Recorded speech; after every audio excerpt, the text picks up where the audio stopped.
আসসালামু আলাইকুম। আজকে আমরা দেখব single needle lock stitch swing মেশিনের অত্যন্ত গুরুত্বপূর্ণ একটা পার্টস। এই পার্টসের নাম হলো থ্রেড টেনশন কন্ট্রোলার। এটা কিভাবে অ্যাডজাস্ট করতে হয় প্রবলেম হলে সেটা আমরা প্রথমে কি করব, এটা ওপেন করে দেখব। তারপরে যদি এটা এই টেনশন কন্ট্রোলার আমাদের নষ্ট হয়ে গেছে, আবার নতুন বা রিপেয়ার করে আমরা অনেক সময় ভিতরে কি হয়, মরিচিকা পড়ে যায়। হ্যাঁ, মরিচিকা পড়ে যায়। সেগুলো যদি আমরা ক্লিন করে দেই তাহলেও অনেক সময় ঠিক হয়ে যায়। এখানে আমরা এই যে ডিস্ক প্লেটটা দেখছি, এটা কি এরকম লুজ হয়ে গেছে। হ্যাঁ, এটা এরকম থাকে না। তো সুতরাং আমরা পার্টসগুলো একটা একটা করে নাম জানবো এবং দেখবো যে আসলে ইনসাইডে কি প্রবলেম হয়েছে। এখন আমরা পার্ট বাই পার্ট খুলে নিচ্ছি।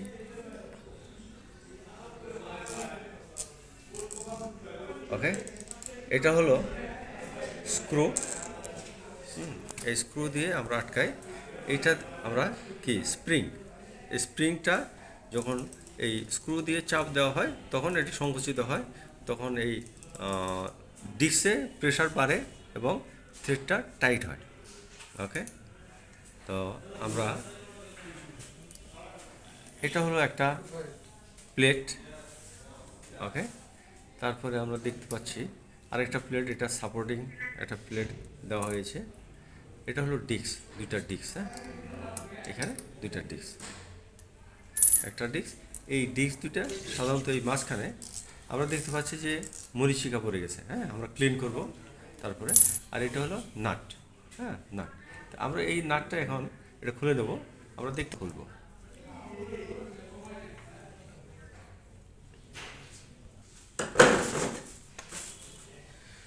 এখন আমরা এটা খুলে নেব। অনেক শক্ত। হ্যাঁ, এটা অনেক টাইট।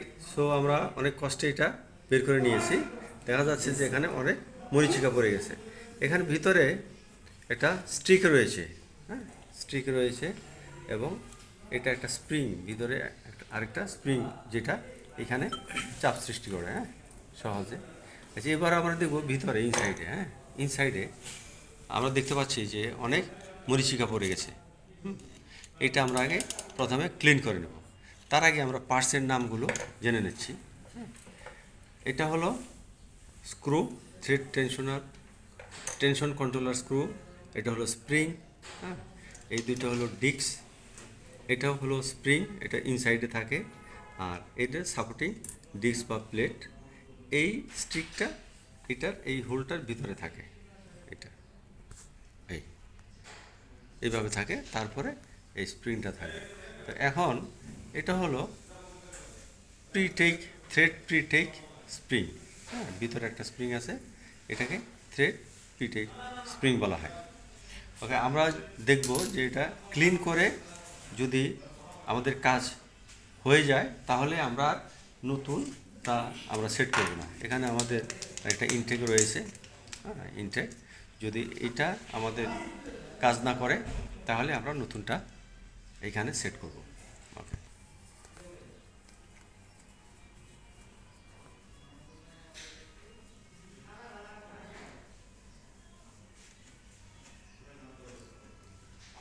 এটা এইখানে ভিতরে আমাদের এটা কি মরিচিকা পড়ে গেছে।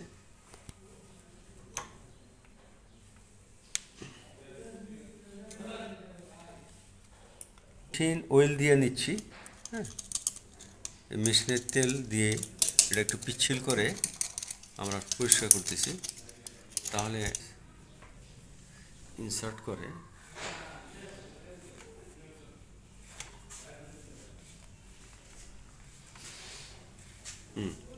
অনেক ময়লা আমরা দেখতে পাচ্ছি। হ্যাঁ, এখন আমাদের ক্লিন হয়েছে। এখন আমরা পার্টসগুলো প্রত্যেকটা এখানে কী রয়েছে এই ডিশগুলো আমরা পরিষ্কার করবো। আর একটু অয়েল নিয়ে নিই, আমরা দিয়ে পিচ্ছিল করে নেব এবং এটা পরিষ্কার করে নিচ্ছি।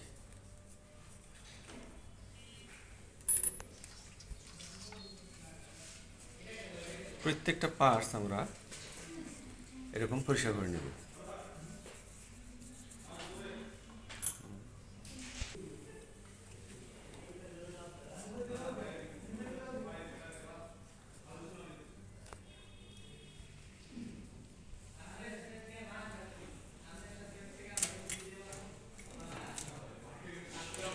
আমাদের পার্টসগুলো পরিষ্কার হয়ে গেছে। আগের চেয়ে কিন্তু আগে মরিচিকাযুক্ত ছিল, এখন কিন্তু স্বচ্ছ দেখা যাচ্ছে। হ্যাঁ, এখন আমরা এগুলো আবার কি করব, অ্যাসেম্বলি করব, অর্থাৎ অ্যাডজাস্ট ব্যাক, অর্থাৎ আমরা আবার সেট করব। ওকে, প্রথমে আমরা এখানে একটা হোল রয়েছে। হ্যাঁ, এই মনে রাখতে হবে যে এইখানে আমাদের একটা হোল রয়েছে, যে হোল, এই হোলের ইনসাইডে আমরা কি করি, এইটা আমরা ইনসার্ট করি, এই হোলের সঙ্গে এটা অ্যাডজাস্ট হয়। আমরা যখন এইভাবে এটা ইনসার্ট করব তখন এই হোলের সঙ্গে এটা অ্যাডজাস্ট হবে। হ্যাঁ, আমরা অ্যাসেম্বলি শুরু করছি। ওকে, প্রথমে আমরা এই স্টিকটা আমরা ইনসার্ট করব, তারপরে এই স্প্রিংটা এটা ইনসাইডে থাকবে কিন্তু। এরকম স্প্রিং দিয়ে তারপরে আমরা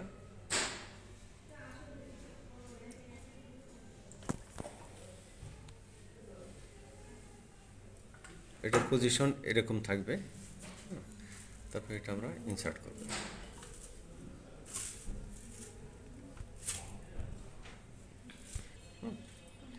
তারপরে আমরা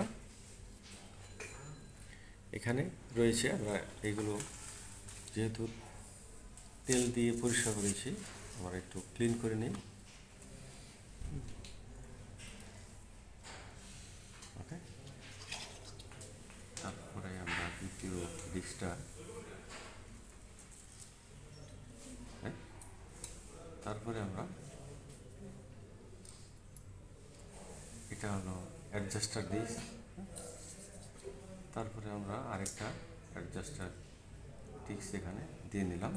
তারপরে স্প্রিংটা দেব।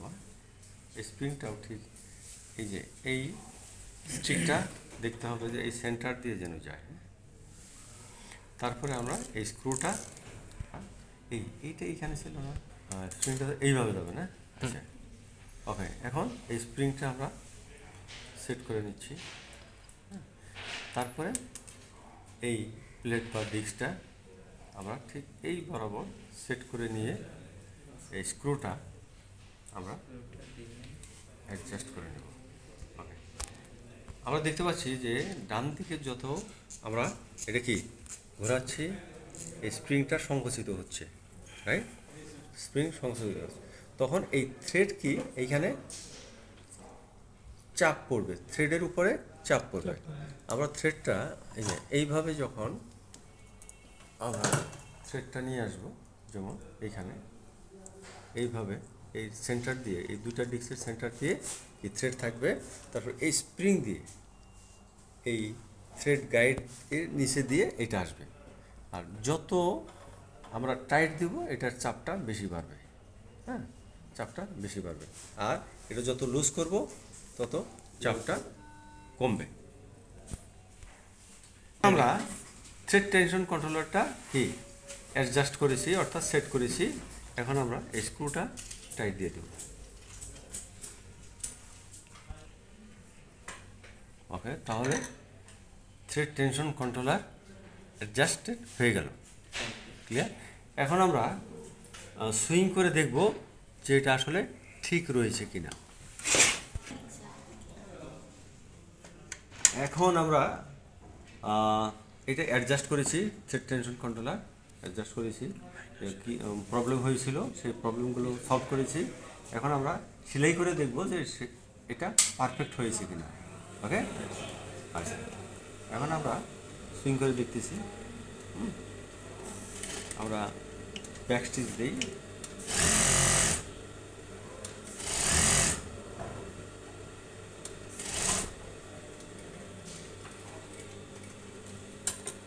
ওকে, আমাদের অ্যাডজাস্ট হয়েছে, কিন্তু এই টিসের ডিফেক্ট দেখা দিচ্ছে। তাহলে এটা কি করতে হবে? আমরা দেখি, আমার মনে হয় যে এটা অনেক লুজ, তাই না?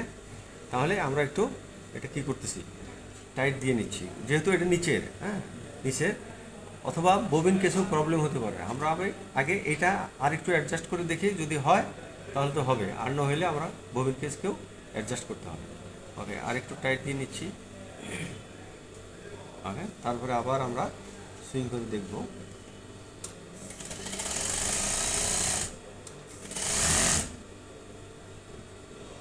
হ্যাঁ, ইয়েস, পারফেক্ট। ওকে, আমাদের অ্যাডজাস্ট হয়ে গেছে। এখন এইগুলো একটু ফাংশন সম্পর্কে একটু আলোচনা করি। এটাকে নি লিফটার। আমরা যখন নি লিফটার চাপ দিব তখন প্রেশার ফুট উঠবে, হ্যাঁ, উপরে উঠবে, প্রেশার ফুটটা উপরে উঠবে। হ্যাঁ, আর তখন এই যে ডিস্ক রয়েছে, থ্রেড টেনশন কন্ট্রোলার যে ডিস্ক, এই আমরা দেখতে পাচ্ছি যে এটা ফাঁকা হয়ে গেছে। ওকে, তাহলে আবার যখন ছেড়ে দিচ্ছি তখন কিন্তু আবার কি আটকে গেছে। অর্থাৎ মেশিন যখন চলমান থাকবে তখন কিন্তু এইটা কি অটোমেটিক কাজ করবে। হ্যাঁ, যতটুকু ফাঁকা হওয়া দরকার ততটুকু ফাঁকা হবে, যতটুকু প্রেশার থাকা দরকার ততটুকু প্রেশার থাকবে। ওকে, তারপরে আমরা দেখতে পাচ্ছি যে প্রেশার প্রেশার ফোর্ড, হ্যাঁ, লিফটার, প্রেশার ফোর্ড লিফটার, এটাও যদি আমরা বা টপ লিফটার বলি, এটা যদি উপরের দিকে উঠাই তাহলে কিন্তু প্রেশার ফোর্ড উঠবে। হ্যাঁ, তখনও কিন্তু দেখা যাচ্ছে যে এই কি থ্রেড টেনশন কন্ট্রোলার ডিস্কটা কি ফাঁকা হয়ে আছে। ওকে, আমরা আরেকটা পদ্ধতি দেখব।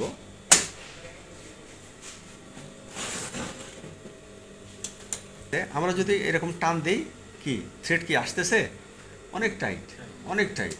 আর যখনই আমরা নি লিফটার এরকম কি চাপ দিব, প্রেশার ফুট উপরে উঠবে, অটোমেটিকলি এই থ্রেড টেনশন কন্ট্রোলার ডিস্ক ফাঁকা হয়ে যাবে।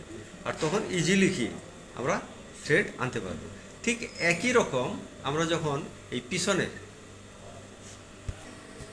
এই টপ লিফটার যখন উপর দিকে কি উঠাবো, প্রেশার ফুট উঠবে, তখন ইজিলি কি আমরা থ্রেড কি টেনে আনতে পারবো। ক্লিয়ার? তাহলে কি আমরা বুঝতে পেরেছি যে থ্রেড টেনশন কন্ট্রোল।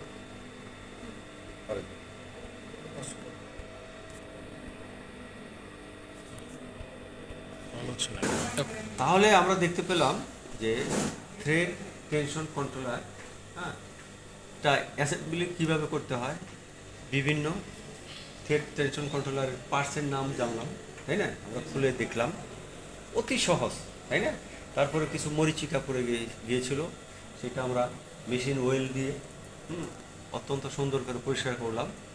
এইভাবে যদি আমরা কাজ করি, তারপর কিছু টেকনিক দেখলাম যে অ্যাকচুয়ালি এই যে আমরা থ্রেড টান দিলে সহজে আসে না, আবার নিলিপটা টান দিলে হ্যাঁ সহজে আসে। তারপরে যে আমাদের সুইং প্রবলেম হয়েছিল, হ্যাঁ, সুইং প্রবলেম হয়েছিল, এটা বিভিন্ন কারণে হতে পারে। মূলত এটার জন্যে কি আমাদের এই প্রবলেমটা হয়েছিল, আমরা সেটাও কি অ্যাডজাস্ট করেছি। তো আমার মনে হয় সবাই বুঝতে পেরেছি। ওকে, সবাইকে ধন্যবাদ।